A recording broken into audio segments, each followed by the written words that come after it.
আগেই বলছি, আমি প্রফেশনাল তো এখনও ইউটিউবে অত সক্রিয় নয়। তাও যদি কিছু ভুল হয়ে থাকে, কিছু কথা আটকায়, আমি কোনো কিছু এক্সপিরিয়েন্সড না। নিউ আমি ইউটিউব চ্যানেলটা অনেক দিন মানে করা হয়েছিল, বাট আমি পোস্ট করতে পারছিলাম না, বেবি ছোট ছিল। আরও অনেক রেকর্ডিং এডিটেডও ছিল, সেগুলোও আমি দিতে পারছিলাম না। তো এখন আস্তে আস্তে আমি পুরোনোগুলোও দেবো, কিছু নতুন জিনিসও দেবো, আমাদের নিজেদের লাইফস্টাইলে ঘরের কিছু কিছু কাজ, এটা ওটা সেটা সব কিছু মিক্স অ্যান্ড ম্যাচ করে আমি দেবো। তোমরা সবাই পাশে থেকো। আর কিছু ভুল হলে, কিছু কিছু যদি আমি মিস করি, সেগুলো আমাকে যদি পসিবল হয় আমাকে কমেন্ট করে জানিও, তাহলে আমি ওটাকে ঠিক করার চেষ্টা করব। ঠিক আছে, দেখতে থাকো। আজকেই বৃষ্টি হওয়ার ছিল, আমাদের নামার ফার্স্ট টাইম জামাইবাবু শ্বাসটাই নষ্ট হয়ে গেল। হাই বন্ধুরা, এটা আমার ফার্স্ট মিনি ব্লগ। নামার এটা ফার্স্ট ইয়ার গণেশ পূজা বলতে পারো তোমরা সবাই। এই চ্যানেলটাতে তোমাদের ভালোবাসা দিও।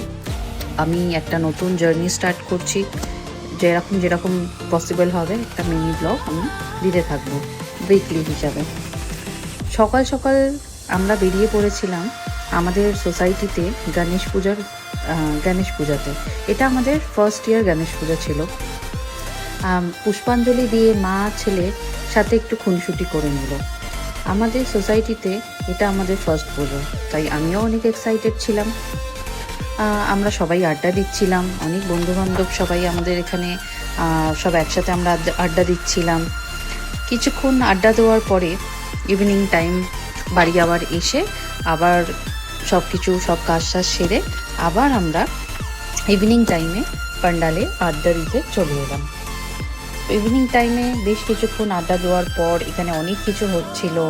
এখানে মানে আমাদের প্রত্যেকটা পুজোতেই ফাংশন হয়, সব পুজোতে, দুর্গা পুজোতে মানে দুর্গা পুজো তো হবেই, আর এমনি তোমার গণেশ পূজা এগুলোতে কিছু না কিছু মানে থাকেই।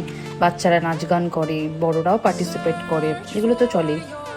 সেগুলো সব দেখার পরে, সেগুলো হয়ে যাওয়ার পরে আমরা এখানে, তো আমি যেহেতু বাচ্চা ছোট বেবিকে নিয়ে গেছিলাম, তাই আমি বেশিক্ষণ ওয়েট করতে থাকতে পারিনি। তাই আমি আবার তাড়াতাড়ি কমিউনিটি হলের দিকে চলে আসি। কমিউনিটি হলে ওকে আমি এখানে চেয়ারে বসিয়ে আমি আর মাও ছিল সাথে, তো আমরা খাবারের দিকে একটু, মা ওকে দেখছিল, আমি খাবার খেয়ে নিচ্ছিলাম। কি আমরা খেলাম তুমি দেখো না। আমার এগুলো তো কিছুই খেতে পারবে না, তাই ঝটপট খেয়ে আবার ফ্ল্যাটে চলে এলাম।